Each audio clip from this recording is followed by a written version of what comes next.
Oh, I get the shotgun. Ooh, I get that the was shotgun. good. Go grease lightning, burn in the corner, grease lightning, go.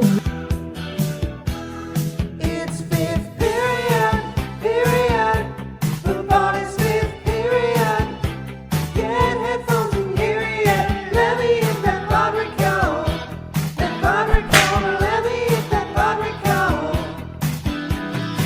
Hello, everybody, and welcome back to Fifth Period, the film podcast hosted by two media teachers, where today you need to listen and understand. That Terminator is out there. It can't be bargained with. It can't be reasoned with. It doesn't feel pity or remorse or fear, and it absolutely will not stop, ever, until you're dead.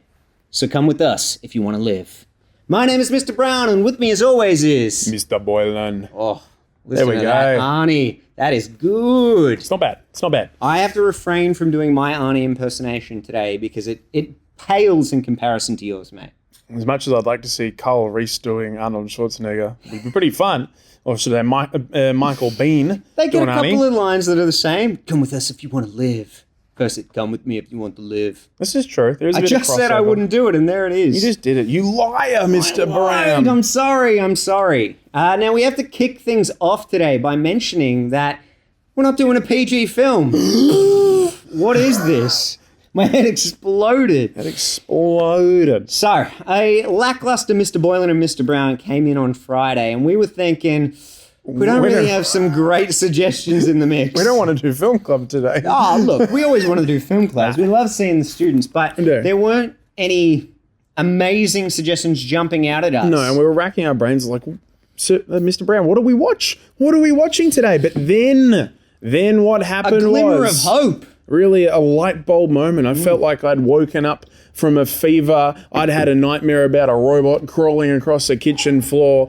And I'd thought, well, 7s and 8s are away today at Swimming Carnival. Yeah, Swimming Carnival. We our can saviour. do an M-movie. And we got so excited. The level of did. enthusiasm, It changed. Woo! We were like, what are we going to do? All the possibilities that came to mind. So we listed maybe like 8 or 10 and got a vote going. And the final two that were in contention were Alien and Terminator. So Pretty apt considering like both of those films are lower budget sci-fi horror movies Yeah. and thrillers. And two of one of the more iconic films of all time, particularly of those genres. absolute classics. We were really happy that those were the ones that people wanted to watch because we love both. We were Yep. very, very excited about that. So yeah, when this one got selected, we were pretty stoked. And the first time violence appeared on the screen, we were like, oh! We got some blood. This is the shit we don't usually get to see in film club. That guy just punched right through that guy's chest. Well, clean, no chunk.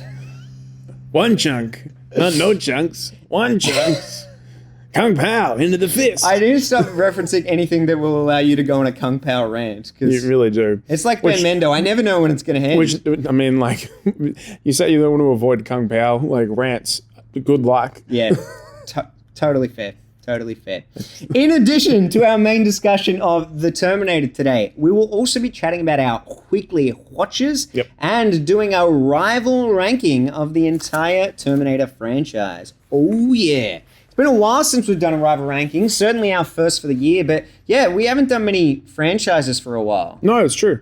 It'd be fun to return to that. So if you want to skip ahead to any of that, I will leave time codes in the description below. Hey everyone, it's Michaela. Today we're going to be talking about The Terminator. Big thank you to Michaela today. So when I mentioned to her on Friday that we were going to be doing Alien or The Terminator, those were our final two picks, that was enough to encourage her to come along. I think Terminator might have been her preference, but both are right up there for some of her faves. So Awesome. She was pretty stoked. We don't get to see Michaela too often at Film Club. Because she is a muso, she often has rehearsals and things on, but she's also in year 12, so she gets pretty busy. Fair. Yeah, but it was an absolute delight to see her there. We still, even though neither of us teach her, we get to see her a lot because being in the performing arts office. She ducks in all the time. So she is a really, really polite, very friendly student. So it was great to have her there. And we're hoping that after having an absolute winner of a selection, we'll be able to see her a lot more in future film clubs. Even if it's PG. Even if it's PG. Maybe she'll be able to grace us with her presence one more time. Thanks again, Michaela. Alrighty, let us jump in. So we kick things off in LA 2029. That's looking pretty grim. Yeah. I was planning a trip in 4 years. Yeah, that's interesting too. It's like funny when we're looking at futuristic time periods for a film made in the 80s. Like 2015 and Back It's to the like, Future whoa, 2. that's so far in the future. Go. There's some parallels with technology taking over. Oh, absolutely. Doesn't look quite as grim outside though. No, it's a few less skulls on the ground. But you and I were talking about the fact that even though it doesn't look great to live in, the effects are looking pretty great. Particularly budget-wise, sort of what they're able to achieve. Obviously, as much as this is James Cameron's baby, one of the people who has his fingerprints all over this film, and it's an exoskeleton, is Stan Winston, one of the the industry's best, quite known for his work in just under a decade's time with Jurassic Park. But this film really is sort of one of his jumping-off points. Wouldn't be the Terminator without Stan Winston. Absolutely. And it's interesting too, when you look at this film, the opening of this compared to the second one, you can see such a jump in terms of the budgets that they had access to. But even though you can see a significant difference, when you watch this one, I don't think it looks like it is a low budget film. No. And we're going to talk about budgets and figures and things like that a little bit later on. But one of the most interesting things about this film is just how clever it is in the way that things are made. And as each one kind of comes up, I'm sure we'll discuss that in a little bit more detail, but just so many creative effects that are layered together in this opening. Obviously, you've got the miniatures with like the robotic carriers flying over. You've got practical sets in the foreground, and then you've got rear projection in the background. And it's that idea of layering things and combining those effects to really sell them, and also not focusing on shots for too long so that you can't really see the seams in some of that work as well. Correct. It reveals that machines have risen up to destroy humans, but the final battle would not be fought in the future. It will be fought here, in our present, tonight. And we thought it was pretty funny that they referred to it as the final battle. Yeah, well, it's a final battle, and then it happens in the second film, the third film, technically in the fourth film, the fifth film, which borrows some stuff from the first film, and then the sixth film. Yeah, and then I'm there's a sure couple there's going to be a couple more. This is the first of many final battles. It's the final battle. Boo-doo-doo-doo. No, that's not the theme that plays. We go straight into pum-pum-pum-pum-pum. Pum-pum-pum-pum-pum. It is a killer theme. Brad Fidel. Iconic. Brad Fidel. Oh my goodness, I love this theme so much. The title card coming up. I love all like the captions of the cast as well. It looks like the actual monitor that you would see through the Terminator's perspective. Very, very cool. Very cool, and yeah, the theme is very iconic. I've gone to concerts where big bands have walked out to it, and it makes it seem very momentous. Nice. The band's coming out stage, and then obviously, if listeners don't know, I don't mind a little bit of wrestling. A little bit of wrestling. And Kenny Omega, comfortably one of the greatest wrestlers of all time, has sort of factored in the Terminator sort of collapse into his way of firing the crowd up, and he'll be slamming the mat in time with that. And then the crowd will be doing the clap, and he'll actually sort of flip back over. And he's actually come out at a big pay-per-view, very much in like a Terminator garb, and has done like half of his face in like the sort of exoskeleton stuff. Looks really cool. So, that is very cool. Yeah. Even though I'm not a big wrestling fan, I can get behind some Terminator references. you like the pageantry and the theatre of it, and particularly I'm a thespian, mate. I'll get around that. Oh, you don't mind a bloody little film reference too. So after the credits roll, we are transported to 1984, our main setting for the film. And I just think it's so cool to start the shot off with the garbage truck, like that tie-in with technology, and it still kind of links the worlds together. And we get that a little bit later with the flashback as well. And then taking out the trash as well, that disposal element of it as well. So, Really cool. Yeah. I was thinking, don't you reckon that the garbage truck probably inspired James Cameron for Aliens? It's definitely got a similar vibe about it, doesn't it? Yeah. The colour. Well, the color, but also just like it picks things up. What's it? Is it a power loader? Power Is that what they're loader, called? I think, yeah. What was it in relation to like when he was riding Aliens? Yeah, so Because it was 2 years later that it came out. correct, but it was basically James Cameron had a bit of time up his sleeve because production got delayed a little bit because the person who's about to enter the scene and also enter 1984 for the first time was a little bit delayed filming Conan the Destroyer, the sequel to Conan the Barbarian, and it meant that James had a bit of time up his sleeve, so he was able to meet with some of the people who were going to be involved in the sequel for Aliens. He was able to start smashing away a script for another iconic sci-fi action film. Yeah, it's so wild to think that he's working on like this really iconic franchise and just casually writing another entry into another equally iconic franchise. Man knows how to work, and this is, I mean, he had to. He was going a little bit crazy sort of at this time. Probably a good time of any just to talk about where the idea for this film came from. Please, jump in. And it comes from just a straight up nightmare that James Cameron has. So my understanding was the nightmare was as simple as a robot coming out of flames. Yeah. So that exoskeleton moment after the truck blows up towards the end, Yeah. where it's like emerging from the flames. And sort of dragging itself. It's got knives in its hands, like dragging himself across the kitchen floor. And it all happened because Cameron got fired from Piranha 2. And then he had to spend, he didn't have enough money, and then flew himself home, didn't eat. So he got super sick basically because he was starving himself, got a fever, and then had a nightmare. And then he was his hanging Terminator. a clock above his toilet and he slipped, fell and hit his head. And then he saw a vision of a robot emerging from flames. The flux capacitor. The flux capacitor. It's the Terminator with the flux capacitor's face. Now, I do like this entry too for Arnie. Obviously, he's buck naked. That's something for everybody. And he's looking jacked. He is looking jacked. But I also really like how eerie this is. So you've got the trash blowing, all the electrical kind of sparks and stuff like that. One of kind of few effects that were actually layered in, superimposed in, because so much of this is practical effects and puppetry work. Mm-hmm. But it looks really cool. Obviously, they adapt this method of appearing later on.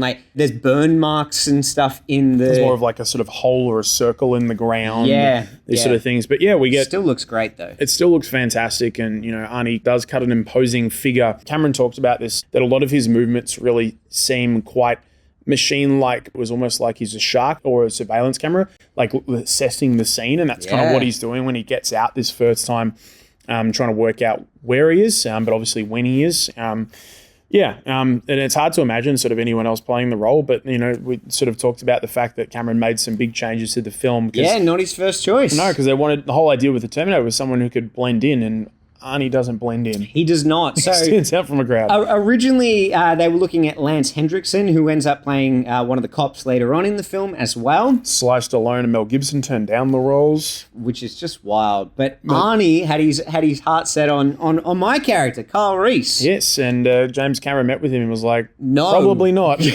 But he just had something about him. He kind of saw this new idea of, that robotic sort of Terminator. And it is wild to think, even in this just opening sequence where he's turning from side to side, you're just no one else can do this the way you do it. It is a perfect role for him. Yeah, I think Arnold Schwarzenegger gets sometimes lambasted for sometimes a perceived lack of acting ability. But I genuinely really like hearing him talk about all the movies he does, but particularly about Terminator, because it's clear how much work, and we'll talk about some of the stuff he does in preparation for this role, but how much work he put into this character and really shaping it to be his own. And I respect the hell out of Arnie for what he's done for this franchise, because I couldn't imagine anyone else. Although in an interesting bit of trivia, so Orion Pictures, their co-founder Mike Medavoy suggested someone for the role, but James Cameron didn't feel like that they would be believable as a killer. Oh, O.J. Simpson. O.J. Simpson. During a conversation, it became clear that no one was really hooked to O.J. Simpson playing Terminator because he could not be sold as a killing machine. Yeah. I'm sure they could picture it now. Yeah. Yeah. Anyway, we've run into Bill Paxton, Mr. Brown. God, do we run into Bill Paxton. And some crazy hair. Yes, so I describe this hair as the James Gunn haircut or Good. Carol's boyfriend from Scooby-Doo. You know when they first go to the island? This scene is really interesting, like in some of the deliveries of the lines. I reckon this film has a lot of ADR. Like, I even think I recognized a couple of times in the film where the same line had just been cut, copied, and pasted like 2 lines later. The garbage truck guy might even go like, what the hell? What the hell? With the exact same inflection. What the hell? What the hell? Yeah, these guys, they're just mouthing off. A couple of punks. Couple of punks, a bit of a gang, and They're a bit of a gang. And Arnie comes across them, and you know, we can tell that sort of, okay, he's a little bit different because he's not really sort of understanding the social interactions. He's mimicking a lot of the things that the other gamers are saying. I love that too. Yeah, you can see he's like a learning robot. He's well, not robot. Sorry, what am I? He's a cyborg. Cyborg. He's a learning cyborg. And yeah, the imitation of what they're saying, and obviously that plays a lot more into the second one as well. Just a little bit. Yeah, just a little bit, but you do see him picking up things along the way. Sometimes he uses them immediately afterwards. Sometimes he doesn't use them until much later, like the F you asshole. So good. They sort of engage with him and they try to stab him with their little knives, and doesn't have much effect. But I'll tell you what does have an effect is Arnie just punching a hole right through one of the guys' chest. Woo! And then Bill Paxton gets thrown against the gate. It's Killed game over, immediately. man. Game over. Yes, and killed by a Terminator and by a Xeno. So, Lance Hendrickson and Bill Paxton, it's even better than that. Only people on screen to have been killed by a Xenomorph, a Terminator, and the Predator. That's pretty good. All 3 of them. So, Where does absolute sci-fi legends. Where's Lance Henriksen killed by a Predator? Not sure, but I looked it up. Predator 2, maybe. Maybe. Predator 2, Electric Boogaloo. We don't know. We'll find the clip, though. Spoilers for those films. Couple of spoilies. Arnie's got a lot of dialogue here in this scene. He's only got like 16 lines in the whole film, Yeah, that sounds about right. which is pretty crazy.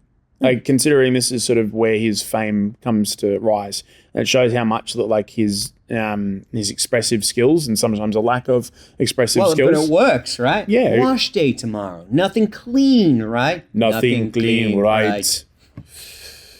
They told him just to deliver it as normal as he could, and that's how it came out. He can act, I swear. So then we meet me.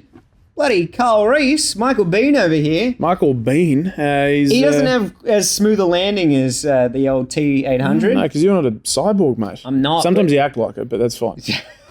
Nothing clean, right? Yeah, that's what you say all the time. I love this entrance too. Like, he falls down, like he's shivering, but he's got like the burn marks on his back, falls, doesn't do his superhero landing. It's really cool. But then he's like, I'm on a mission. Oh, no. I gotta get up.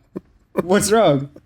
I'm just thinking, like, obviously his name's Michael Bean. I think of the start of the Mr. Bean TV show when he hits my the God. ground like that. That's literally amazing. That's it. That's pretty good. You got some homework to do. Please cut those things together. I can do that. I can totally do that.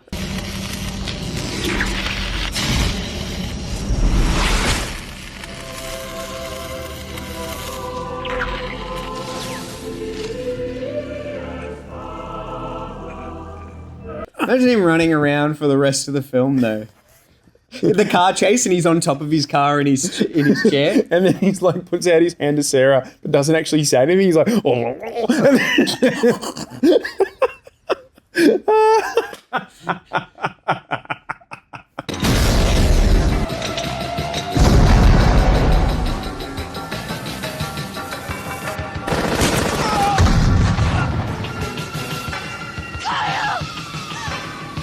god!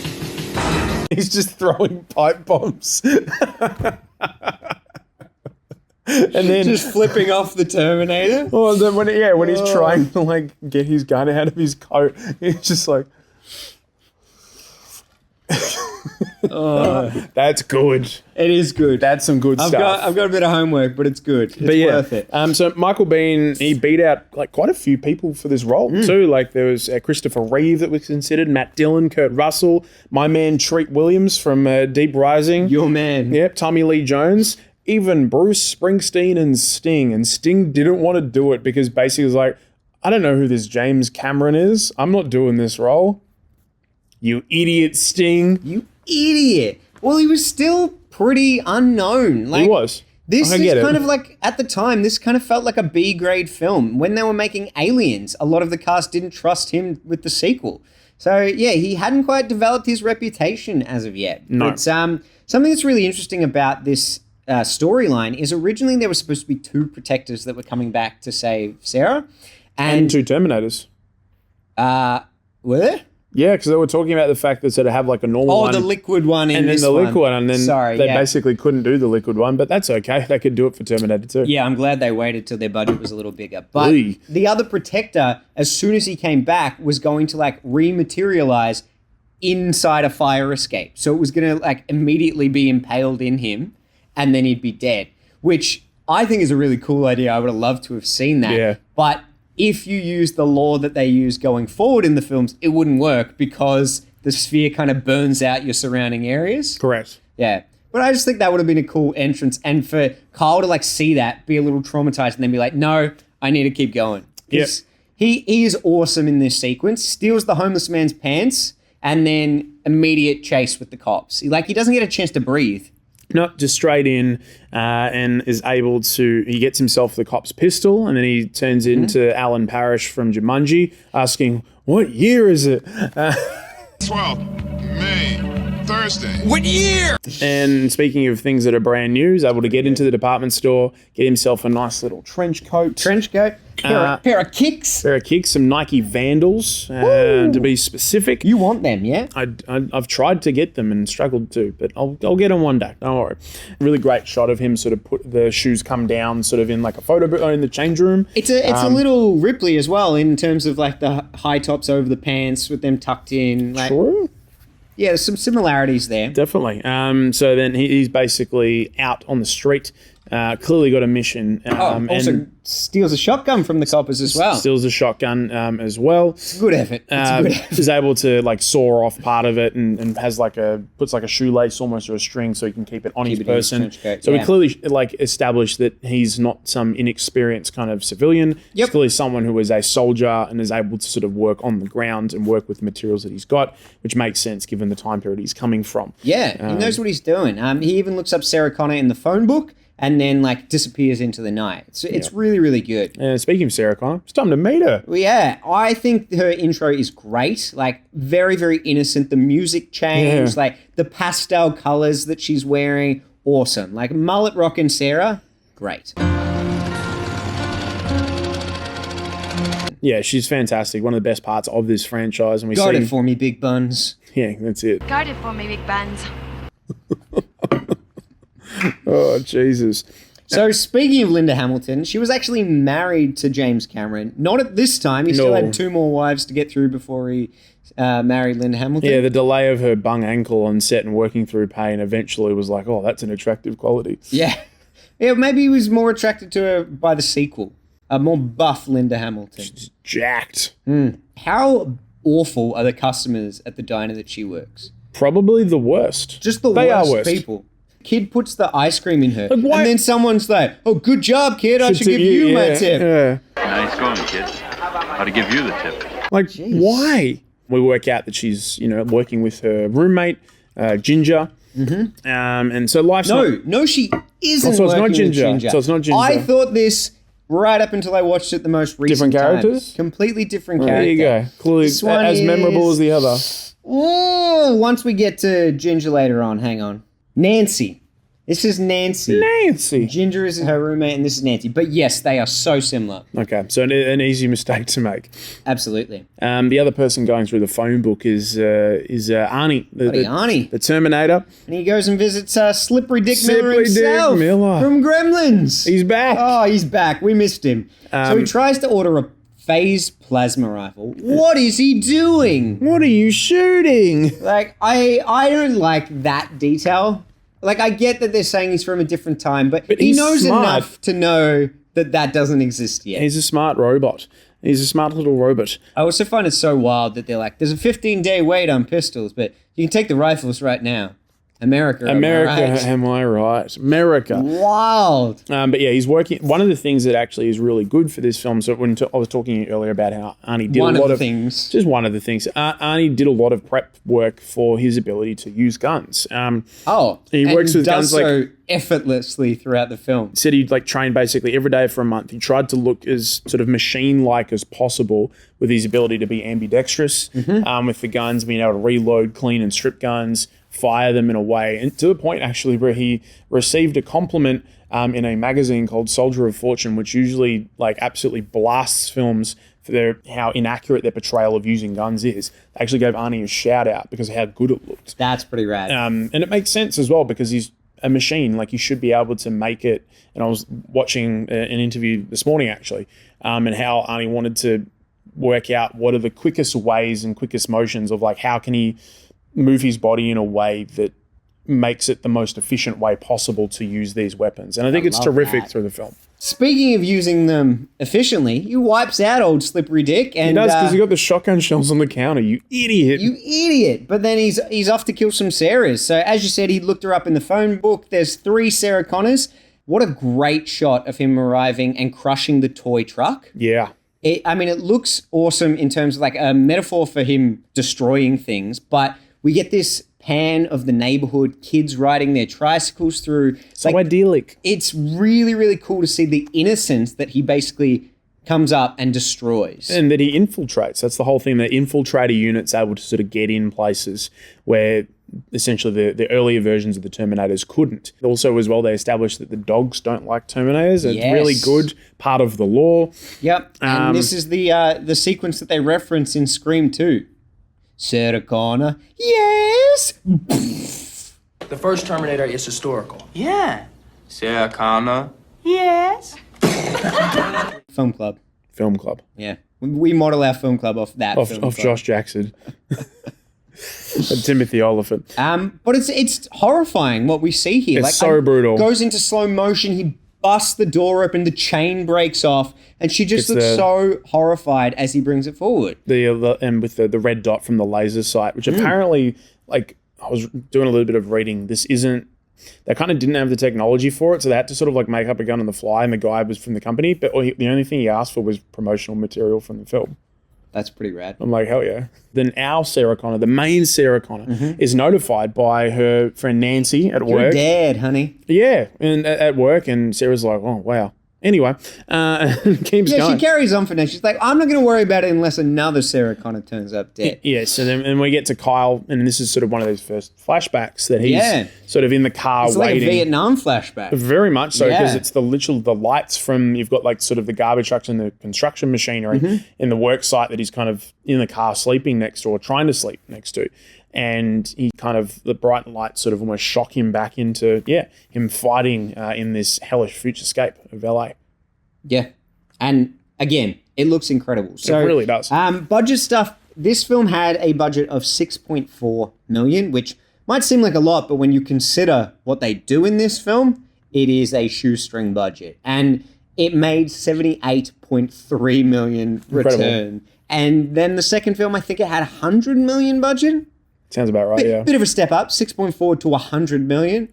But there's just so many great techniques. You were talking about it being referred to as like guerrilla filmmaking and like not getting proper permits for stuff and having to like shoot stuff and then run away before the cops arrived. And just incredible. So it's really cool to watch these sequences that seem really elaborate, lots of like stunt work, and just how well they make it look on such a minimal budget. Incredible. So Ginger and Sarah are getting ready for a big night out. Matt calls and tries to dirty talk Ginger, but Sarah answers the phone. You got to admire his resilience. Like, as soon as he realizes it's Sarah, he's like, oh, no. And then Ginger picks up. He just jumps straight back in. No messing about. But yeah, and so Sarah then goes to go out. It feels like she's being watched, and well, she is, by Kyle. So before she goes out, though, her date cancels on her. Bloody Dan. And it's such a shame, too, because she got all dolled up in her best outfit. That sweater with the belt around it. Hell yeah. Oh, mate, it is ugly. Lady, you're scaring us. And then, yeah, while this is all happening, we meet the law enforcement basically to get involved because so Paul Winfield as Traxler is really, really good. He's in Mars Attacks, as well, which is great. And then we get Lance Henriksen, who's playing Vukovic. Just Traxler put on his sassy pants that day. He absolutely did. What do you got? Dead girl. I can see that. Well, Henriksen got cast because he was basically helping out with sort of financing the film. Really? Yeah, that was part of it. So, but yeah, bit of a step down from being originally seen as the Terminator. True. But he's good. I love their back and forth. There's a lot of sass. But yeah, Vukovic lets Traxler know that there's now 2 Sarah Connors who have been killed. Yes, and that's I the like only the choice tie. to do the second one off screen. Yep. We don't need to see it. We know what Arnie's doing. He's working his way. He's the phone book killer, as they say. Killer, yeah. But then obviously they work out that, well, if he's going through, then the next person involved is our Sarah Connor. But they can't get onto her. They can't. So it's really cool when she does decide, well, screw, what's her date? Dan? Screw Dan, I'm going out on my own. I really like when she runs into Matt on her way out. And it's just a split second, but they have dressed Matt in a similar color jacket to the Terminator, so you're worried. You know that he's coming after her. You're worried even for that moment. You're like, oh no, there he is. No, it's just Matt. And it's just a really clever idea. But she goes out and she's immediately being stalked, but not just by the Terminator. She's also being stalked by Kyle. And this is really cool. I mean, we know the film well enough now to know what's going on, but who's the good guy, who's the bad guy? Exactly right. And maybe neither of them are good guys. Like, we know people are being killed. We've seen the Terminator kill them, but maybe there's multiple people that are stalking and coming after her. And the way they set up Kyle's character to be quite ominous, to be stalking, to be in the shadows, not saying much. He pulls a gun on a cop. And he's a dangerous guy. Yeah. And the best part of all of this is until the big reveal, you genuinely don't know what's going on. And then they manage to do it all over again in the sequel. It's so good. It's really clever to then subvert expectations in the sequel by flipping the roles around and having like the thin person dressed as a cop be the bad guy, and then the one that we've seen be a bad guy for an entire film be the good guy. Like, it's one of the best moments in this film, and the fact that they can replicate it in the sequel and have it still feel fresh, mwah, chef's kiss. So good. So yeah, the cops can't get on to Sarah basically to warn her what's going on. That's because Ginger and Matt are enjoying date night. I love that when Traxler goes out to sort of face the press, and then there's like, how do I look? Like, shit, boss. And then Traxler's just like, yo, mama. Yo, mama. And walks out. I'm like, what a mic drop. Yeah, sassy pants. How do I look? Like shit, boss. Yo, mama. There's some cool moments in this scene too. We get a little bit of foreshadowing about the machines when they call as well, and you get Sarah's answering machine. Fooled you, you're talking to a machine. I love that as a little wink to the audience. Yep. Yeah, very, very cool. But yeah, then she does find out. She does find out. Because of her TV with the news on it where she's having a bite to eat. Yeah, don't touch it. She's noticeably frightened now. She didn't really care for the first news report. But now there's 2. 2 Sarahs, so she's freaking out. And she calls them, ducks into, is it like Club Noir or Tech Noir? Tech Noir. Which is like a deliberate choice considering that's also how Cameron viewed this film. As a Tech Noir film, yeah. Yeah, which is pretty cool. Like, I guess Kyle's wearing his trench coat. It's a bit Blade Runner-esque. It does have a bit of that vibe. I like that. But she's panicked. She can see that Kyle is kind of following her. And so she calls the cops and she says, I'm here. At the time, the Terminator is turning up to the apartment and doing what he does best. Just terminating. Yeah, he kills Ginger's man. The song that Ginger's listening to, Intimacy, Intimacy. Yeah. It's a banger. It's a banger. It goes hard. It does go hard.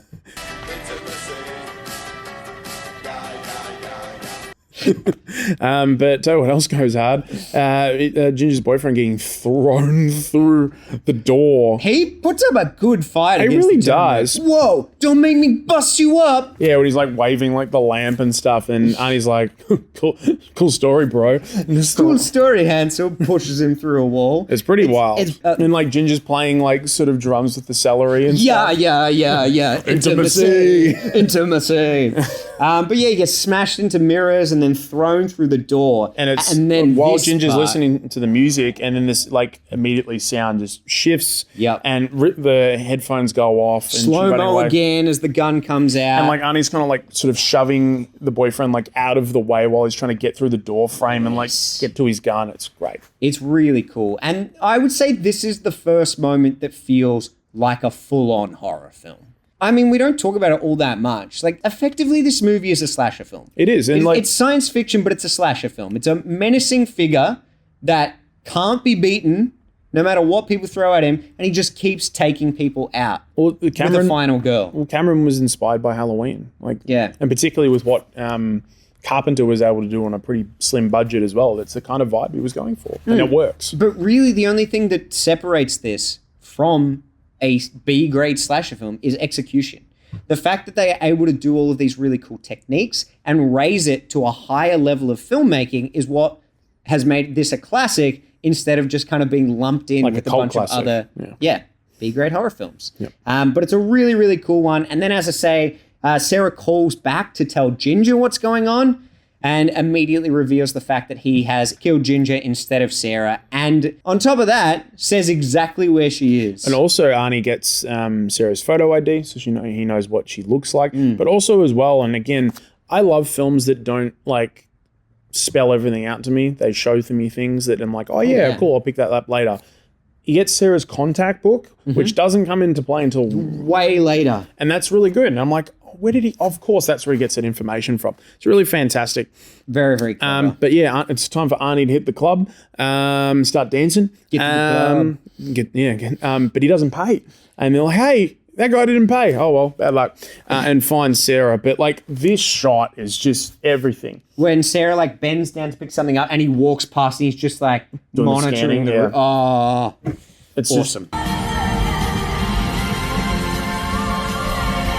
On edge. very, very cool. But eventually, so like, because Sarah notices that Kyle's at one end of the bar, and so obviously she's a little bit terrified about what's going to happen. Oh, the song choice as well. She feels trapped in there. And I'm pretty sure the lyrics of the song say, I'm your prisoner. Through the crowd, Arnie sees Sarah and moves towards her. I was going to say with absolute pace, but I mean, does, but it's in slow motion, and it's just terrifying. And Cameron loves this shot and this whole build-up. It's rightfully really good. so. It's sick. When he pulls the shotgun out and he's just like, I don't care where we are. Bang. Kyle's in the middle of the Bang. It's insane. I love it. I love it. And the desperation on Kyle's face as well. He just knows how important this is. And as we find out later, it's not just about saving the world. He's in love with it. He doesn't want anything harm to come to her. Not at all. But just everything about this is great. The setting with the red flashing lights, it's all amazing. I was geeking out. It's so good. Yeah, it's an absolute cracker of a scene.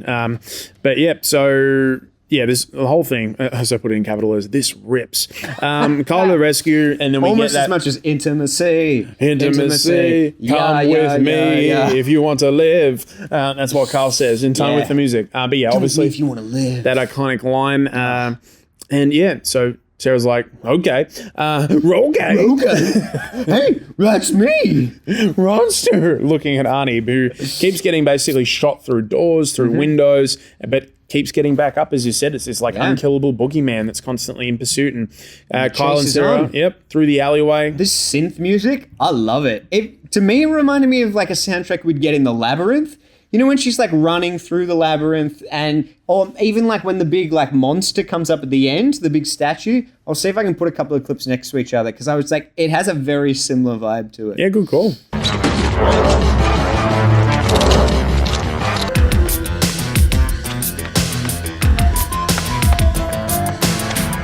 David Bowie as the Terminator. Or Kyle, they have similar hair. Good boy.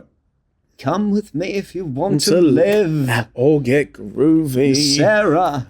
Come with me if you want to get funky, get tech noir. What's about the baby? He's going to be the savior of our world. John Connor. I really love a little practical effect, particularly for explosions. The explosions in the alleyway look sick when the car blows up. I'm like, this is dope. I got a couple of things about this alleyway scene that's awesome. So for starters, you might notice from this scene onwards, the Terminator's appearance is slightly different. Yep. So he's got a wig on now and some prosthetics on his face. And essentially, it's just good storytelling and attention to detail. He walks through the flames of the explosion, and they're trying to insinuate that it has singed off some of his hair. So he looks noticeably different. And it works because we see him like deteriorating slightly throughout the film, and then obviously quite significantly towards the end of the film. But yeah, like some people haven't really noticed that his appearance has changed at this point, and then later on they're like, wait, he looks different. What happened to his little like fringe? And yeah, I just think that it's so cool that they pay this much attention to manipulating his appearance as he gets more beaten up. But the best thing, there is a sequence here where they jump into the car and they start driving away, and he jumps onto the front of the car and punches through the windscreen. And who does that? Arnie. Well, kind of. Kind of. So originally they wanted Arnie to do it with sugar glass, and James Cameron didn't like the look of it. So they built a metal rig so that he could punch through a real windscreen, and the car itself is stationary for the rig to work. And what they did was they put a brick wall image on the back of a truck and drove the truck past it so it would look like the car was moving through an alley. Genius. Awesome. Just like such clever techniques. I love it. I love it so much. After sort of they're able to shake Arnie off the front of the car, Arnie then gets in a cop car. He's got the shotgun and he's in pursuit. And then we get sort of a bit more of a moment with Reese and Sarah as Reese sort of introduces himself. But Sarah's terrified. She doesn't know what's going on. So he's Expo Martying here, essentially. Very much so. But I don't think you notice it. I don't think you notice it that much because it's happening during a car chase. Yeah, and Michael Biehn's delivery is really good. It's really good. I love that he's like short and sharp and to the point. He's telling her the details she needs to know and we need to know as the audience. You've been targeted for termination. But it's still an awesome chase. Agreed. And then he eventually turns and goes like into the car park, and he can kind of break it down and explain it to her a little bit more. Yep. The Terminator is a cyborg programmed to kill her, a hyper-alloy combat chassis. With living tissue on the outside. Correct. And she replies, I've heard some whoppers in my day. Good. A couple of weeks in a row we've used that. Oh, yeah, it's good. The 600 series had rubber skin. We spotted them easy. I've heard some whoppers in my day, but the fact that you'd expect me to entertain a notion like that is so insulting and degrading. Cyborgs don't feel pain. I do. The old Clara Yeah, Clayton. the ongoing Clara Clayton gag. But no, she's skeptical, understandably. Fair. A lot of it's really good because you can tell how on edge Kyle is, but there's a clear undercurrent of sincerity. And I think that's like what Michael Biehn does really well. I think we see a similar kind of thing come across as in his role as Corporal Hicks in Aliens. He's got that hard edge to him, but there is that softer side, and that's sort of what Sarah starts to gravitate towards, which makes sense because, you know, he's in love with her. But Arnie's back and the chase is back on. Yeah, but I love it too when she's like, can you beat him? And he's like, oh, shit, man, I don't know. I'm doing the best I can. Like, We'll see. With these weapons? This is why this film is so good for me. Like, I love this underdog type story, like man versus machine. He's just like this weedy little dude that's taken on this gigantic beast. It's awesome. It's very, very cool. But yeah, they swap cars, and as you say, the chase is back on. That shot again of Arnie like scanning the car park. So good. Very, very good. He also mentions, of course, that it is her son who is going to lead the resistance, the group of survivors Johnny against Con. the machines and help them win after the nuclear war. Yep, taught them how to fight. Maybe this is when the undercranking happens. I kind of like it. For a sci-fi film, I think it works. Like I think there's more undercranking later when Arnie's on the bike. Yes, That's for sure. We'll get there. But this chase doesn't go too long because they end up crashing. Yeah, so they're sort of swerving towards the wall. They're able to do so in a way that so Arnie and his cop car smash into the wall, but Arnie's nowhere to be seen. And unfortunately, Sarah and Reese are arrested. They are, yes. I like how he gets away. Again, that feels very Michael Myers. Incredibly. Just disappears. But yeah, well, they're at the police station and Traxxas tells Sarah, Ginger, and Matt are dead. And we also meet Peter Silberman, a character that lasts way too long in this franchise. So, Dr. Silberman. Yeah, he's in the first 3 films. He's like the most insensitive psychologist in the world. He sucks. He does suck. He's like yawning as she's going through this traumatic event. What type of doctor are you? Criminal psychologist. It's fine. And it's like, okay, cool, man. Sorry to drag you out of bed, you idiot. Anyway. I don't know why Reese tries to tell him the truth in this section. Surely he must know it's going to come across crazy. I mean, he's trying. Make something up. Anything. Yeah, anything besides what you say. Anything but doing an expo dump, which I know you're really good at. He is very good at it. I like that Silberman describes it as like a retroactive abortion, and then it cuts to Lance Hendrickson. He's like, "Oh, good one, Good one, Silbs. nailed it." I'm going to dap him up for that one afterwards. That was more like Dr. Goldeman. There was nothing silver about that. Anyway, Nice. yeah. Nice. But Nothing silver about that. yeah, basically, yeah. Dr. Goldberman. Goldeman. Arnie's sort of while this is all happening, he's on a cleanup duty. He's got his little sort of stash and grab that he's got in an apartment. And surgery scene. Yeah, when he's cutting away sort of his arm and having a look at the hydraulics and everything. It's great. Very, very cool. Very good. The scalpel ripping out the eye it's gnarly, but the sound is what sells it, I reckon. I don't think. Oh yeah, they do cut back to him sort of. Yeah, doing like guard it cuts stuff. back and forth between the cops and him a couple times. Like, look, I will say this effect does look a little goofy, Yep. but I still adore it. Like, and it was cutting edge at the time, literally cutting edge.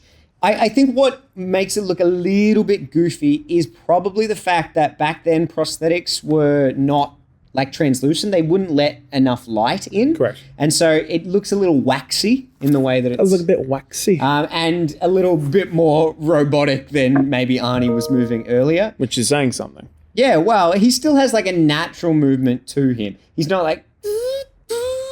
Maybe that's part of the repair process. Maybe. Ties into things. But he also does an outfit change and we get him in his iconic I'm leather here. jacket. You're here. And your sunnies. So synonymous with the character. It's wild to think it takes half the film for him to actually Get a rock leather that jacket and outfit. sunnies. Yeah. I like his first outfit. I like the grey with, jacket and stuff. The spikes on it, the punk jacket. I think it's pretty cool. But the leather's, yeah, and that's what he wears in the second one and looks really It incredible. looks dope. Looks good in a leather jacket in the third movie as well. Not as much. He's got like a turtleneck kind of cut. I don't like it. That's all right. He wears better glasses though, the silver star yeah. ones. Talk to the hand. And yeah, So the cops are all sitting around listening to Carl's testimony, and Silberman and Vukovic are like laughing back and forth. He's like, "Oh, ray guns, this guy." what is this guy talking about? Ray guns? Ray gun. Show me a piece of future technology. Traxler and Vukovic basically say like, "Hey, we're going to get a statement from you a little bit, but just feel free to crash here.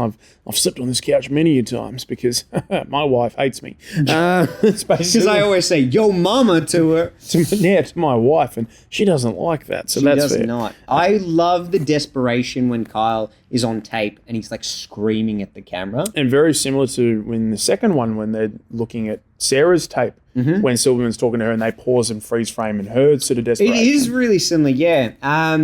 In technical terminology, he's a loon. He's a loon. Yeah, technical terminology. One thing I really like here, it's so silly, but they give some explanations to what could have happened. So they're talking about like, oh, well, he could have had body armor on. Lance Hendrickson trying to reference PCP. Yep. He just tries to PCP. launch into a story. He's like, there was this guy once. You see this scar? And then he's like, thank you. Just cuts him off. Vukovic, shut You up. want to know how I got this scar? There was this guy once. You see this scar? Yeah. Thank you. So Arnie comes in and delivers the iconic line. I'll be come back. Come on, man. I will be back. You had one job. I'll be back. No, so obviously it was originally scripted I'll come back, then also became I will be back. Arnie thought it was a bit machine-like without the contraction, but then he thought it was too feminine to say I'll be back, and that was a big disagreement He from thought it was too feminine. apparently. And then What? Cameron said to him, "Is like I don't tell you how to act, so don't tell me how to write." Oh, shit. But yes, Arnie comes he back. he He's is saying- back well, and he plows through there. Yeah, with because the he car. just wanted to see Sarah. He's like, hey, I just want to see my buddy Sarah Connor. My It's pal. fine, my pal. But he's like, no, he says, I'll be back. And he does. luckily, Silberman left not 2 seconds before he arrives. Sorry, brother. Hold on. Does he hold the door open for him? No, He might as well. Like, Just trudges. Yeah, his basically, personality come into the is- police yeah. station, man. Please. I don't care about Sarah or Kyle Reese. He's a Kill him. loon. He's a loon. And she's a loon too. Silverman's By Looney Tunes. just about the only one to get out alive. He comes in and, my goodness, It's a massacre. it's awesome though. Comfortably the most memorable scene, I thought, from the first movie when I watched it for the first time as a kid. But yeah, it just comes through, massacres all the cops. Kyle's then trying to find Sarah before Arnie does, and they're like, keep an eye on him. And he's like, okay, turns straight around. Kyle's immediately freed himself. He's into go action. Yeah, pretty much. Just like, you watch this guy, I'll go home. No, you won't go home, Trax, because you're going to die, and Vukovic is going to die. They're all dead. They're all dead. But All bar Kyle and Sarah. So they managed finds to her. get out. I like the way they build this up. It might be actually the Terminator going into the room where Sarah is, breaking through the glass, punching through, and they don't really show it. Eventually, it's like, Sarah! And then they escape with the station on fire, which looks glorious. Arnie's firing them with his Uzi as they go, but he's out of ammo because he's used a lot of it on policemen. A lot of it on law enforcement. And they escape. And then they basically have a bit of a little bit of a camp out, no? Yeah, just under the bridge downtown is where Under they the drew some boardwalk, blood. they'll be having some fun. I think under the bridge is more apt considering it's in LA. But anyway. I guess. So Kyle's being shot, but Sarah plays doctor. Yes. Oh, and we Great get- field dressing, man. Oh, we get Kyle delivering a line that sounds like it's straight out of The Happening. And he's like, what? No. What is happening? Yeah. That's I'll better put it call. in. He just says what, but he says it in like such No. a dumbfounded way, like he had no idea the context. What? What? Would you just talk about something? What? Plan on murdering me in my sleep? What? No. So Sarah asks about the father of her unborn child, and Kyle only knows that he died before the war. But we also find out that he volunteered to go back so he could meet Sarah, who was a bit of a legend. Yeah, there's the fact that, and not only the fact that John Connor is her son and is the leader of resistance, but the reason he is able to be such a leader is because of Sarah.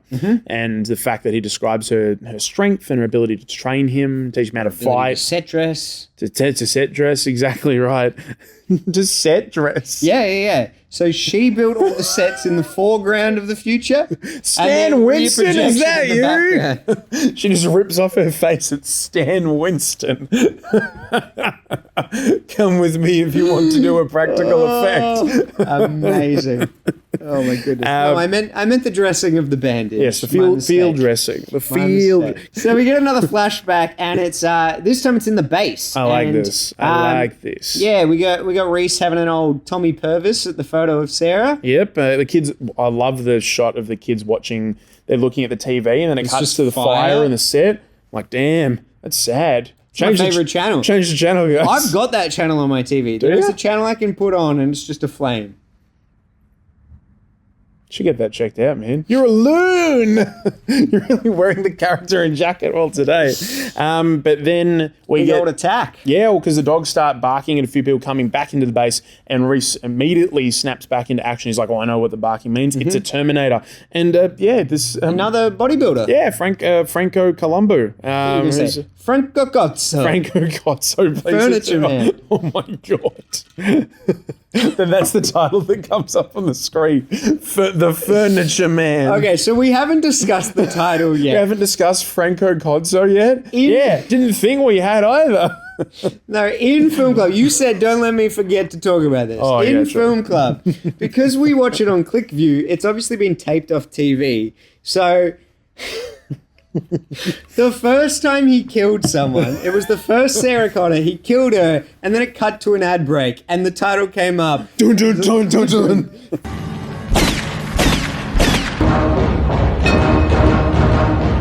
And so we were saying, wouldn't it be funny if instead of cutting to an ad break, that was just a creative choice that Cameron had made? Anytime he kills someone, it just says, The Terminator. Dun, dun, dun, dun, dun. Dun, dun, dun, dun, dun. So, yeah, for the rest of the film, when we were watching it through, every time someone died, we were like, you know what that means? Dun, dun, dun, dun, dun. But anyway, and then it was immediately, it cut through. It was really, really good. But yeah. But yeah, so Franco Cozza comes in, shoots it up. Even though the future is not set, the furniture is set. The whole furniture. There's so many. He was coming through. He just wanted to deliver couches and chairs. What a bargain, to these people. But yeah, he just hands out rather than furniture and great deals. He just has a minigun. It was just ether at people. We never see how he gets out of this situation. And we never will. Yeah, but it looks like it's... Some say Franco Colombo's still down. Franco Cozzo, that's where he is. He's in this LA tunnel. Making furniture. R.I.P. to Franco Cozzo. But yeah. Anyway, yeah, we never see Reese get out of that because he's shocked awake. He is. And yeah, they have to get a move on. Yep, and they do. They're on their way to try to get some accommodation somewhere. But and we cut to a moldy Arnie. He is. He's flies buzzing around him. He's stinking up the apartment. Hey, you got a dead cat in there? Then goes through all the responses. F you, asshole. Dun, dun, dun, dun, dun. He just terminated that cleaner. He just terminated the cleaner. They never actually explain why he is getting like moldy and starting to deteriorate here. I mean, they do say he gets bad breath, but this is another level. Yes, but in future films, he doesn't quite deteriorate in the same way. So he still has bits of his like flesh and stuff ripped off, but you don't actually see him get moldy and fly-ridden in future films. And the explanation they had for it here, apparently the Terminators inside them have like an actual heart organ. Yeah, it was like some of the lore behind the scenes. And when Kyle shot him earlier on, he was supposed to apparently have damaged the heart. And so he was starting to deteriorate from that point onwards in the film. Makes sense. Like his power core or whatever it is. Yeah. Cool. But it's pretty cool. As he's leaving to go find Sarah's mum from the address book, you hear the guy in the hallway, God damn! But while Arnie leaves his room, Carl and Sarah get one. To their room. And then basically settling in for the night. For a night's, yep. So they're going to do a night's arts and crafts night, making pipe bombs. But Sarah's like, oh, okay, and then is called by her mum. Yes. So while Kyle is not there to supervise her telephone use, she has, answered the call. Well, she doesn't answer the call. She calls her mum to let her know everything's okay. But then again, tells her where she is. Like she's not going to. And it turns out that Arnie knows where Sarah and Kyle are. Mm-hmm. Having some dinner. What's for dinner? Plastique. Ooh, that sounds good. You idiot, Sarah. It was like, are you being sarcastic or are you a loon too? She's a bit of a loon. She is. And so they make some bombs, the hottest foreplay around. Yeah, I mean, the future is not set, but this dynamite is. That's fine. Oh, yeah. And Kyle confesses his love to Sarah. Yeah, because she's sort of like talking to him because he's, gazing into the middle distance outside, looking out the window. And it's just like, it'll never be over, will it? And then, so they basically say that, it's like, I've come across time for you, Sarah, and I love you. And then Sarah's asking her, was like, so how about the bloody future Sheilas? How are they going? Yeah, right? And it's on. It is on, and this is it. We get the sexy version of the theme. Slow down version of the song. It's so good. So when Maddie and I were watching it, we would sing the theme and then add in lyrics. So we'd be like, do-do-do, stroke your hair. Do-do-do, longing stare. Do you want to give it a go? I mean, the only lyrics that are coming to the mind are the other ones that you use that I probably don't want to use on the podcast. Fair, totally fair. What about do-do-do, start to swoon. Do-do-do, big blue moon.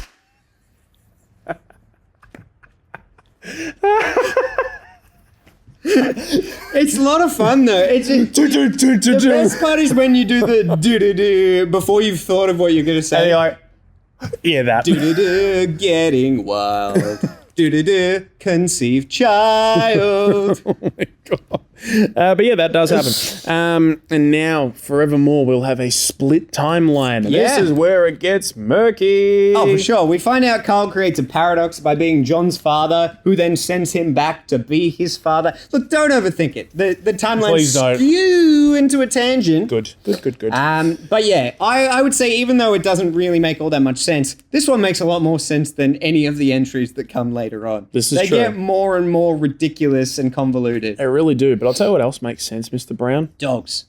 Yep, but Arnold Schwarzenegger on a bike. It just looks right. It He looks right. at home. He looks at home. He really does. He's got the leather. He's got the sunnies on, Mm-hmm.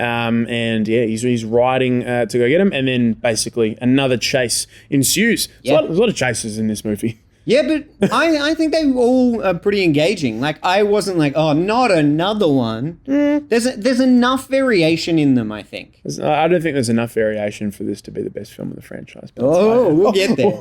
We'll get there. So he follows them on the motorbike, and like, again, obviously this is very obvious undercranking here. They might have sped it up just a wee bit too much. He's like there, and then he's there. But the thing that makes this one different is the bombs. Like, the it's smoke. cool with him throwing it and him Even like if evading it. None of the bombs are effective. No, They just look well, cool. one of them is later on, but eventually they both crash. And a giant fuel truck just wipes Arnie out. He's just like, douche. Yeah, and keeps getting hit. Douche. That's what it says. Nice one. That's good. He was terminated by that truck, but not really. But also as well, before this happens, Kyle's shot. Yes. Quite badly. Sarah knocks Arnie off the bike. That's when the truck crash happens. Then Arnie is nailed by the larger truck in question. But not enough for him to stop clinging on, and is able to commandeer the truck, and with a very His face iconic. is starting to get messed up now. It looks really good when he turns does. to the truck driver and says, "Get out." Tries to run Sarah and Kyle down in it. Yep, but Kyle's still got a couple more pipe bombs left. Does. He's able to pop one sort of in the exhaust. That almost sounds like the grenade launcher reloading in the second one. That's what it sounds like. But second last pipe bomb is popped in there. Kyle hides away in the dumpster, while Sarah's kind of trying to evade the truck. You mentioned already that about her broken ankle. So she did most of this film on a broken ankle. she was so you in a might have lot been of pain. like, this is some top class limping here. No, she's just really limping. She finally not pretend that her ankle was completely busted. Yeah. And it's really good. But holy smokes, this is a good looking explosion. Oh, my Particularly, goodness. and again, we're talking about miniature work. This is a miniature, and it looks sick. So again, combination of effects here. There's the miniature of the truck actually blowing up. Then there's a real dumpster that kind of gets lit on fire. And then the shot of Sarah like running around the corner. It's very similar to that shot in Raiders where he runs around the corner and the truck blows up. It's quite clearly rear projection. But because it cuts to it very quickly and you see all of these shots fused together, it looks awesome. It really does. Really good. It looks fantastic. So it seems like he's done here. Yep. And they like, oh, we've done it. We get to move on. Because you've got sort of the Terminator rolling out of the truck and melting It's just a away. real guy running through those flames? Yep, just an insane fire stunt. I don't know. But like a cyborg phoenix, he rises from the ashes. yes, and this is sort of the exoskeleton that was Cameron's original vision. It's really cool that because they sort of, him and Stan Winston went back and forth on a lot of designs and eventually able to get to this really iconic sort of exoskeleton design that obviously that Cameron envisaged, like literally crawling through the fire, like we said in the nightmare scene. And it is like nightmare fuel of this Terminator getting up here. When we talk about effects, obviously there's a lot of stop motion from now until the end of the film with the Terminator. I mean, some of it looks a little... Not a lot. Oh, it looks good. Really? So there's a combination of effects. Whenever you see most of the Terminator, that's stop motion. Correct, yeah. But when you see it like waist up, it's a rig that's mounted on top of another person. It weighs an absolute ton. Oh, yeah. And then, of course, some puppetry work with like close-ups of the feet, close-ups of the arms. So, like, even though there are some janky moments with the stop motion, again, because they kind of mix all of these things together and don't hold on shots for too long. They don't show you it too much of works. it, yeah. I really like it. Yeah, and then did you know that even though Stan Winston obviously built all the puppets and stuff, James Cameron's design for this was, so like you said, they kind of worked hand in hand, but he like sketched out the Correct, design. yeah. It was like one thing that really convinced Arnie actually to take the role was he actually sent over a painting or an illustration of the Terminator, but with Arnie's face. Pretty cool. And he loved it. Just like he sketched out Kate Winslet in Titanic. Yeah. Paint me like one of your French Terminators. That's what he said. Imagine if that was what was on the couch. Anyway, Kyle, thankfully, he's really struggling at the moment, but this is when we start to see... he's really struggling at the moment. Well, thankfully, he's really struggling at the moment because it allows Sarah to really rise to the occasion, and you see this switch flick when she's really, obviously fearful for her life, but she starts to take control a little bit more of her life. And we get sort of that really clear vocal delivery change where he's like, on your feet, soldier. Yeah. And it's like, whoa, okay, here's Jack Linda Hamilton coming to the fore. Kyle actually does get on his feet. He basically makes a bit of a last stand with the last pipe bomb. Is like, go on, Sarah. Well, before the pipe bomb, just a pipe. I love when he's going like hand to hand. Wailing on and the Terminator. He knows that he's screwed, but he's just like, I'm going to just keep pushing to the very end. And keep Sarah alive for as long as I can. And the pipe bomb goes off. Obviously, massive explosion. It looks like the Terminator's been, blown to pieces. Yep. Unfortunately, Kyle has been fatally wounded Succumbs as well. to his injuries. Yep. Sarah thinks that she's able to get out, but a hand grabs at her, and there's still this is what Cameron was talking about, the exoskeleton crawling across the floor, and that's what's happened. Very, very So cool. then, Sarah's trying to evade it. It's just like, and it does feel very much like a slasher film after they've killed the villain. It's like, why won't you just die? When Like, it's seriously. "Dun." Oh, I love it. I love it. It's good. But speaking of flicking a switch for Sarah, she manages to lure him into one of the factory machines, and You're terminated, mother trucker. that's what she says. Mother trucker. Is able to crush the I exoskeleton. love that sound. Of the hydraulics machine. And the machine So cool. killing the machine too. Yes. Machine on machine. And then the machine's like, what have I done? No! That's the sequel, the hydraulic press. Fun fact about Kyle getting zipped into a body bag. It's James Cameron's suit bag. That's how low their budget was. That's they couldn't incredible. get body bags. They're expensive. Yeah, well, We know. You can tell because when they cut to a wider shot. Yeah.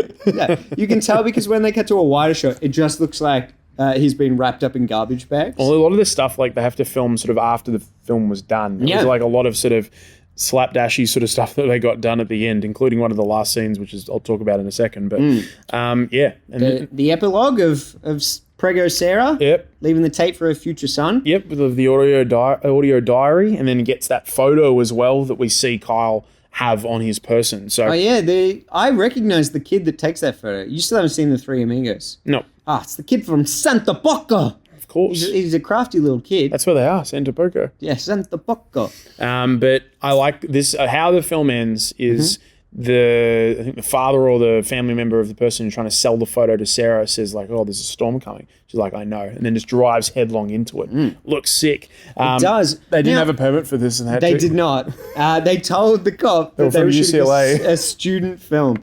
But looking at this shot, No worries, James it's Cameron. an epic looking shot, I just assumed it was a matte painting. But then when I heard the story about them having to pretend it was a student film, I'm like, oh, so is everything in that shot real? Or have they like added stuff? Because I thought it looked like a matte painting too, like something from Yeah. like Ghostbusters or something. But like, I mean, I suppose they could have still got the shot of her driving along the road and then still added like the matte stuff in. Yeah, I don't know. who knows? But that's the Terminator. That's it. We terminated that discussion. It's pretty awesome. It's I'm a so damn glad good we film. got to do this. Me too. I don't know how, because I don't think there's going to be another swimming carnival. But if we Well, we'll manage schedule one. to squeeze another M film in, I would love to either do the Terminator 2 or even Alien?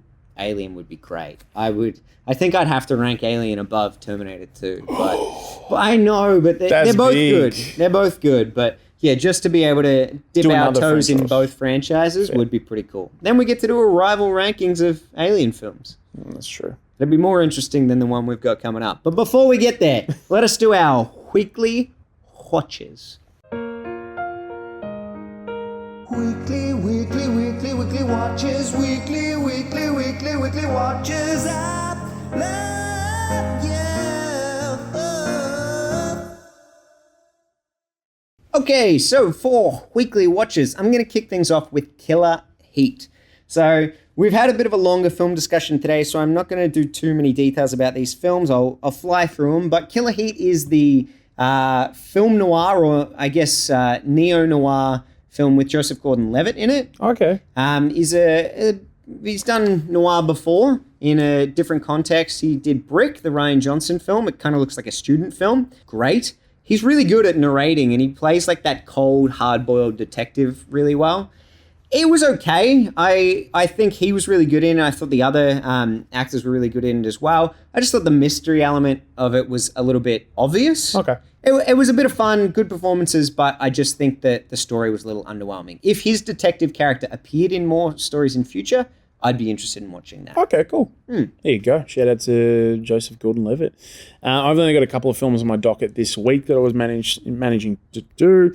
One of them comes after... you sent me this list of like the most iconic horror movies of all time. It's like, oh, how many have you watched on this list? I'm like, still 3 or 4 that I haven't seen, and I highly enjoyed you guessing which ones I hadn't seen. Yeah. And one of those I was able to tick off. Too. 2004's, I guess the remake, an American adaptation of Ringu. It's The Ring by Gore Verbinski, which I didn't know that he directed a horror film, which is kind of cool. Oh, there you go. But yeah, What do you think?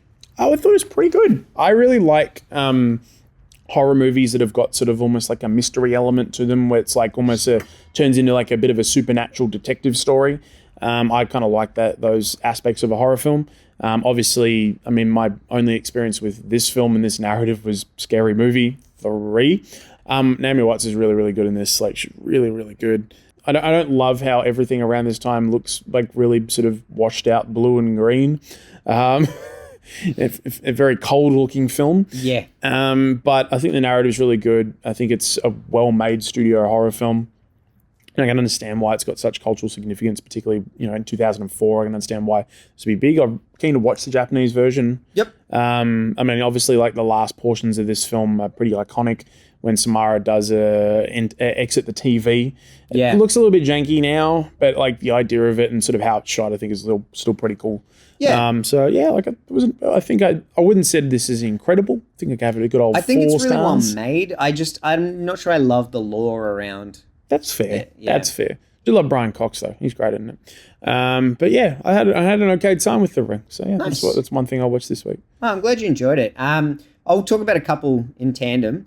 So I ticked off the entire Despicable Me franchise, and I did see these pop up in your letterbox. I was like, what is he watching? yeah, I felt like something a little bit lighter. I love my thrillers and my horrors. Maddie's not as much a fan, so sometimes I put something lighter on so that we can like watch stuff together. It's just an easy watch, the kind of stuff that you would have on in the background if you were trying to tick some things off as well. Like marking. Yeah, exactly. And that's exactly what I was doing. So I had seen the first 2 many a time. I think I'd probably seen the third one once before. I'd never seen the fourth.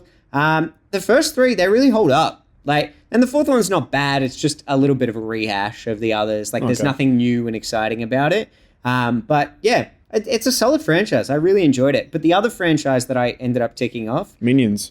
No. Night at the Museum. So even though I said to you, I started watching the second one and then I lost interest in it, I went back. I wasn't well on the weekend, and it was a really nice kind of comfort one to have in the background. Easy watch, lots of familiar faces, very lighthearted. And I really enjoyed it, even the third one, which you said yourself as a big fan of the franchise. There's a big dip in quality. I found it fun. There's still some fun characters in it. Yes. The Hugh Jackman cameo was so good. Really, really good. I love Dan Stevens. Like, in a lot of things now I've worked out, he's just great playing Lancelot. But Hugh Jackman doesn't even sound real.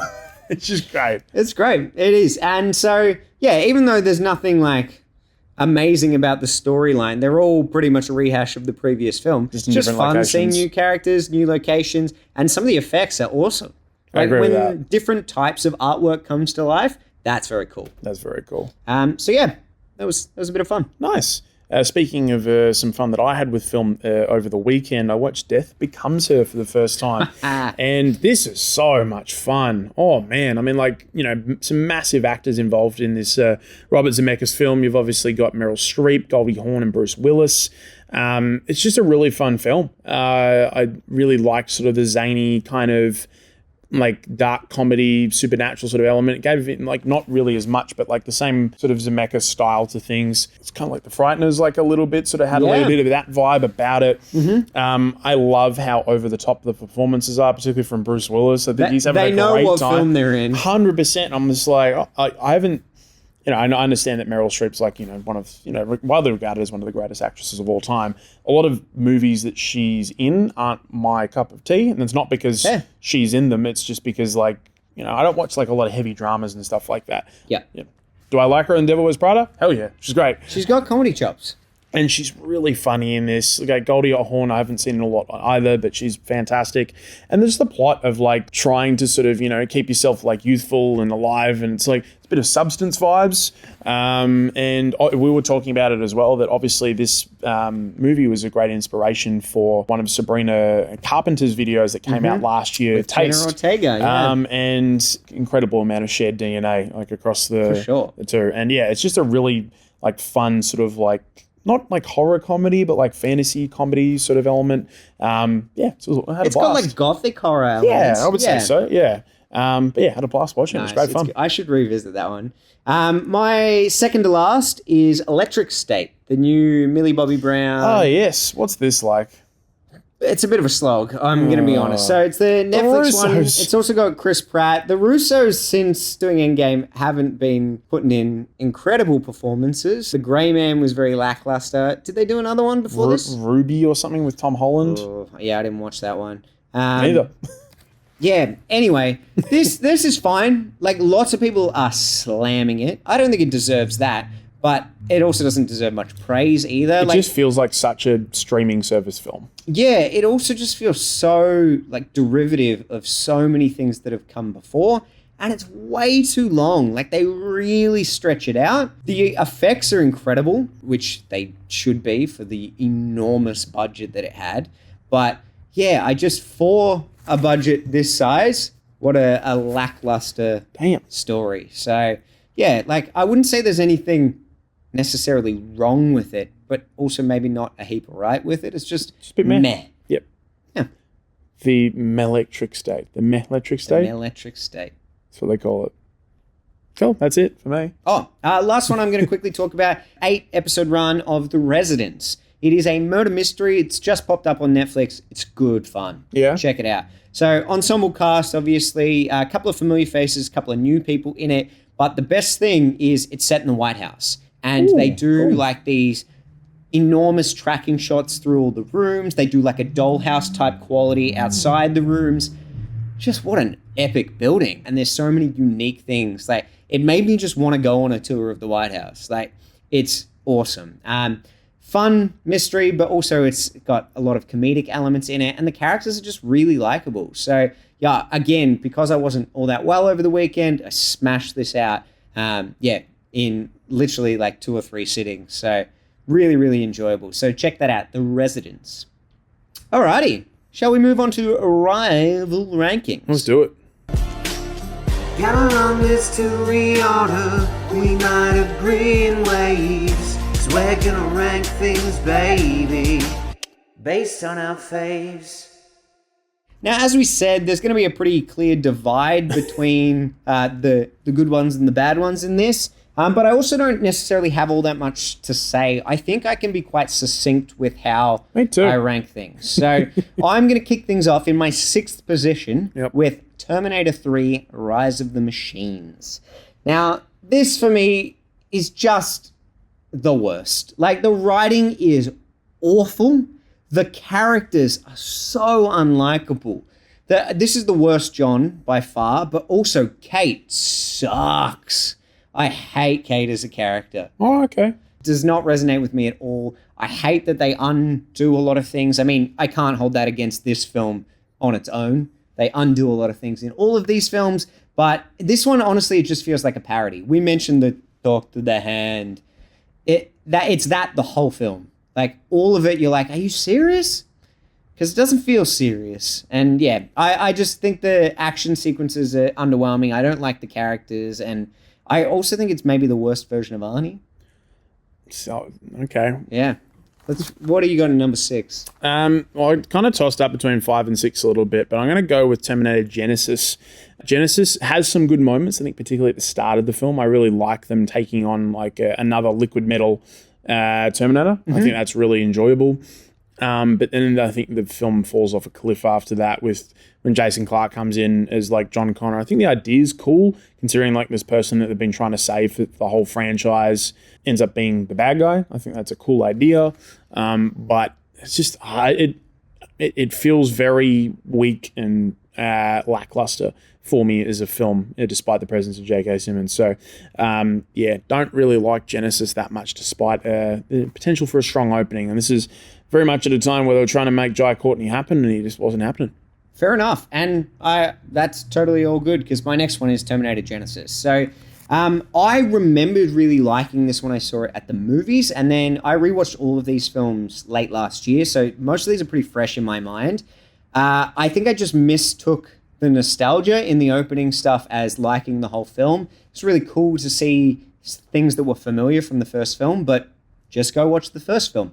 It was also one of those things too where I found the effects pretty interesting. Like the idea of deep faking and stuff was still relatively new to me when this came out. So the fact that they could have a young Arnie in it was a bit of a novelty for me. For sure. I agree the opening stuff is all pretty cool with the action sequences and stuff like that. But just in terms of the time travel inconsistencies, this one is atrocious. And unlike you, who said it was kind of cool that they made John the bad guy, I hate that they made John the bad guy. Nope, doesn't work for me at all. And I just don't find him compelling as a bad guy. I would agree with that. Performances, I think Jason Clarke is not very well cast, I think, as which is a shame because he's a really good actor, but I just don't think this sort of suited. I think there was like parts of it like with the, the downloading like the thing onto the phones and stuff like that. I'm like, okay, like fair. But just, Jason Clarke as the big bad doesn't work. Nice. What do you have in number 5? I've got, I'm going to take things and leave things in the future. I'm going to leave this film right there. It's Terminator Salvation. This film comes along at a time when I think a lot of films were being made to look like really gritty and grounded and I hate this era of filmmaking so much. I like the sensational, I like the silly, I like the cartoonish, I like the color. And this film deliberately feels very beige. There's some good performances in it. I don't think Christian Bale is. His best performance comes when the camera isn't rolling. Good for you. That's him talking about my rankings.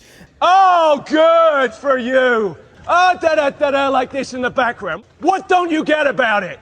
I think Sam Worthington's quite good in this film. Anton Yelchin. He's doing that classic thing where he slips into an Australian accent though. Sometimes. Every time. Yeah, Anton Yelchin's quite good. I really like Anton as an actor. Rest in peace. But yeah, as a young Kyle Reese, but I just really don't like this film. Like I was intrigued to sort of have a movie all at the time when I've seen these bits and pieces of the future war, but I didn't like being here for the whole film. I found it quite slow and arduous as a film to go through. So yeah.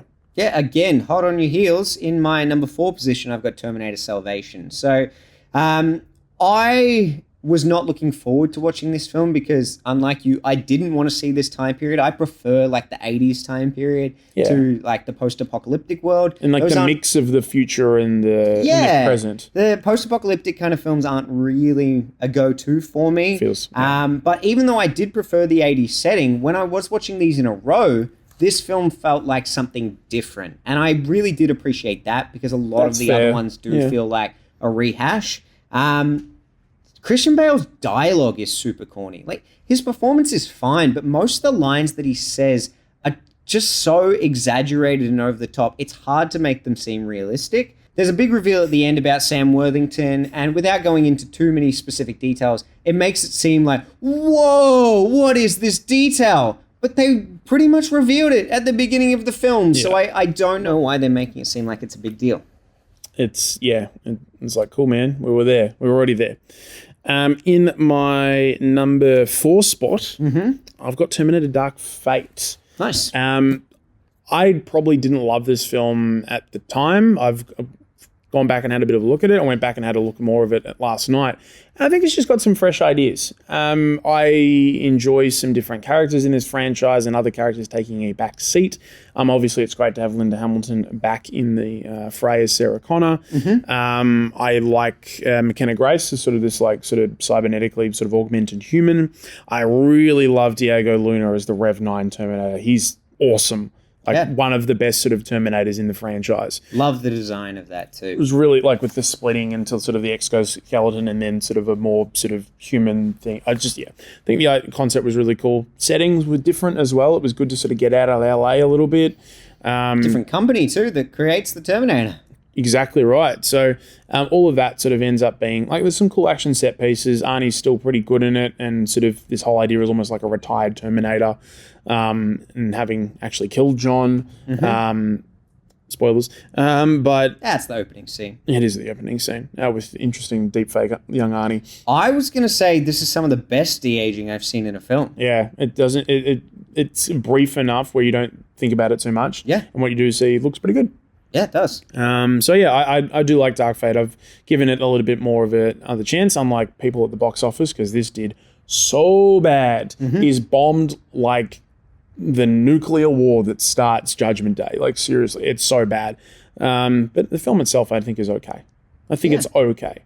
Fair enough. Well, again, next in my number 3 position, I've got Terminator Dark Fate, and heavy emphasis on the dark.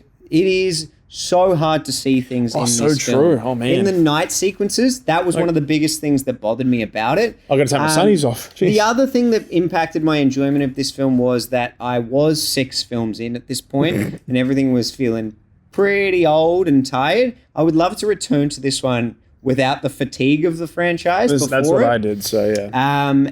But still, I mean, it's made it into my number 3 position. I think it's really, really cool to see the Sarah Connor character back. As I said, I loved the effects in the opening. And there's just really good action sequences in this. So had it been a little brighter and I wasn't suffering from the fatigue, I might have, rather than reluctantly chucking this in my 3rd place position, might have quite comfortably sat there. I was going to say, like, you were going to put it above. No.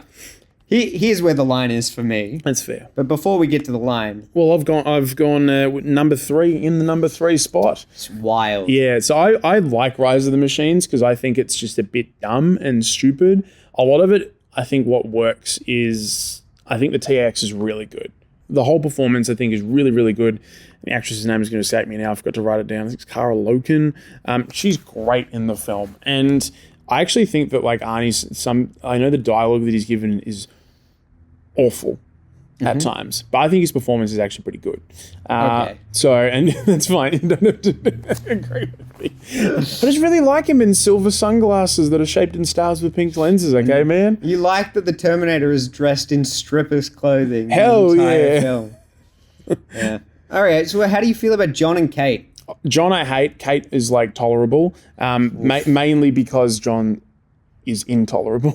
I think they're both very hard to tolerate. So I think I almost end up rooting for the TX. It's like, just kill him. Just get him. One of the things I do like is the fact that, and again, because of the time logic stuff, actually being there for the start of Judgment Day is cool. I found that really engaging. The fact that you get sort of like the prototype sort of Terminators roaming around the hallways and killing everybody. I kind of like that. And then they've got like a couple of HKs sort of flying around. I think that's pretty cool. There's a couple of hugs and kisses flying around. A couple of hugs and kisses, just mwah to everyone. I'ma go hug you, then I'm gonna kiss you. See, it's fun, isn't it? This is great. This is a whole podcast like this. Anyway, that's number 3. Fair. Anything else positive to say about number 3? No. Beautiful. So, here's where our divide is. It is. And quite a significant divide. I mean, for you. The title. Dun, dun, dun, dun, dun. It is the big divide. It's the big divide. Those syllables don't match up at all. And nothing's matching up for me right now. Yeah, we're about 2 hours into a podcast. Oh, yeah. So next up, I've got Terminator 2 Judgment Day. Now, I love this film. It is incredible. It looks incredible. Sarah's character development is off the chain good. I love the dynamic between a young John Connor and the Terminator. Yep. Like this kind of big brother type character. It's all working for me. It is not the fault of this film that it is in place number 2. It is merely because the first film, I think, is just too good to be beaten. But this film is incredible. I don't have a bad thing to say about it. Like, the T-800 fighting the T-1000, awesome. The effects look so good. And as I mentioned too, I especially love that big twist in the opening where the person that you perceive to be the good guy is the bad guy and the person you perceive to be the bad guy is the good guy. It's like, imagine having never seen this before and being able to show someone the first film, then the second film. Just, what do you mean? Yeah. Anyway, that's number 2 for me. Well, number 2 is number 1 for me. Yeah, So I thought that might be the case. So The Terminator, the film that we have spent a fair bit of time discussing today, slots in my number 2 spot. I won't spend too long talking about why I really like this film. It's very much this kind of like techno noir slasher film, because that's what it is. And I probably over the time, in particular, I think my appreciation for this film has grown a lot more. Not saying that Rise of the Machines was ever my second favourite Terminator film, never has been, but what do I tell you? As my appreciation for slasher films and horror movies in general has grown, my appreciation for this film has grown. It used to be a very clear 1 and 2 between the first 2 films, but it very much sits at a 1A and a 1B, because I think both films are perfect in a lot of ways. That's a nice way of putting it. Very much how I feel about Alien and Aliens. And it just kind of depends on what I sort of feel like watching a lot of the time. Though I will say, the next film I'll talk about, I've watched a lot more than The Terminator. And okay. But I really like this film for what it does. I love particularly now, spending a lot more time being interested in like more behind the scenes stuff. I appreciate this first film so much more for what it can do from a technical standpoint, particularly with budgetary limitations and just some genuinely brilliant filmmaking from James Cameron. But I don't watch films all the time just for the technical aspects. I watch them because they're entertaining. And yeah. Totally fair. It's funny that you said you've watched the second one a lot more. I've obviously watched the first one a lot more. This was from my home movie collection, but you said, like, I don't own the second one. You said you don't own the first one. Yeah. Yeah. So together we're a perfect fit, mate. In my top position, obviously The Terminator. I don't need to rehash my love for it that I already have. It's clear I love this film. But the one thing that I would say is the enjoyment factor makes it a little bit higher for me is I love man versus machine as opposed to machine versus machine. The stakes feel higher. I just think in the second one, when it's like they're in a big action sequence, it doesn't feel as impactful for me to be seeing Arnie get beaten up by this. Even though the action is cool, it feels like at any moment Carl could just get his spine snapped. True. Yeah. And like we see, he does succumb to those wounds. Did get his spine snapped? Yeah, so damn. That's right up there at the top. Fair. For me, the sequel does trump the original. I think that Terminator 2 Judgment Day is not only the best film in this franchise, I think it's the best sequel that's ever been made. I think it's probably my favourite action film of all time. Oh, we talked about the reloading of the shotgun. It's just so cool. It's so good. This film is so cool. It is cool. That's true. Like, from the opening, like, getting back into the future scene, very good, very Kyle-esque. Yeah. Just how Arnie comes back in with Bad to the Bone. I really love it. I think Edward Furlong is terrific as a young John Connor. He's really, really good. You talked about sort of Linda Hamilton's performance as Sarah Connor, like sort of what she's turned into, being sort of in a psychiatric facility. Yep. A paranoid, strong character. Oh, yeah. And how Arnie sort of takes over that parental role. We talk about that big brother, but he goes almost into full-on dad mode to a degree. Yeah. And I think Arnie's, like, this is one of his best acting performances. I think that I like a bit more of a lighter sort of tone with the comedy that we're able to do, with obviously the Hasta La Vista Baby and all these sort of things. Yep. And then Robert Patrick is just so immense as this, again, very much a smaller character in terms of stature to Arnie, but I really love that he's smaller but significantly more powerful. And the switch from like nice guy to like cold-blooded so killer. Cold. He's like a cold shark. And the effects, I think, still hold up this day. There's so many set pieces. Visual effects really good, but also they're still using practical effects. All the use of twins in the film. So good. Really clever. Really clever. Like, I still remember the first time I saw when the T-1000 comes up from the checkerboard, and then love it. I was like, what am I watching? It was literally, it's such a powerful, like one of the more memorable sort of films I watched probably as a younger person, and one that I just keep going back to. I think set pieces are fantastic. I love Miles Dyson as a character as well. The motorbike chase in the quarry is terrific. Go grease lightning, you're burning up the quarter. Go Terminator, go Terminator. The fact that you get like, I'll get the shotgun. Ooh, I'll get the shotgun. Very good, very good. Well, like the set pieces. I mean, like the fact when they're escaping from the hospital and like shooting sort of coming down. I love being frozen by the liquid nitrogen and then being shot, and then like the whole last confrontation in the quarry. It's emotional, like when Arnie like goes down with the thumbs up and stuff. This film takes you on such a ride, and I think that although a lot of the originals, what it does really well as a horror film, I really like the multi-layered tone that the sequel has. And yeah, like it's a film that I think is immensely rewatchable. I've probably seen it like a good 20 times, and I will watch it a few times a year, always. Very pleased with. As long as these two were in the top positions, there's really nothing to argue about, right? No. But if we were really ranking all media in the Terminator franchise, I'd go Sarah Connor, the Sarah Chronicles, right at the top. There's some really good video games actually you should play. I highly recommend the one that got under the radar a little bit. I think it's called Terminator Resistance. It came out a few years ago. Very good. Okay. Very good. Cool. I have to check it out. I think we're going to wrap things there. As always, guys, please do remember to like, subscribe, share it around. We've managed to squeeze in 2 video pods for this term. When we said we weren't gonna. We're not doing any more. I'm putting my foot down, unless all of a sudden there's another swimming carnival and we bring in our other M-rated films. But for such a classic, how could you not?